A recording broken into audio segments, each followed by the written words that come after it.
Hello guys, आप लोग का स्वागत है मेरे फेसबुक में। तो आज हम आए हुए हैं यहाँ पे बॉडीगार्ड में, काउंसिल का काम करते हैं हम। और हम आए हुए हैं सरसा ज़िले के बैजनाथपुर में।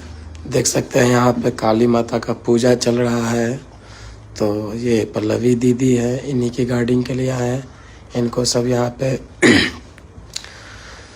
माता बोलती हैं। तो इन्हीं के द्वारा यहाँ पे हर साल मेला लगाया जाता है और काली माता का पूजा होता है। और सभी गांव वालों को ये भंडारा का जो खाना वाना होता है वो सब खिलाते हैं। और ये काफ़ी बड़े दीदी हैं, इनके अंदर बहुत सारे हैं दीदी और भी हैं। तो इसके साथ और भी वीडियो लेके आएंगे। थैंक यू सो मच देखने के लिए।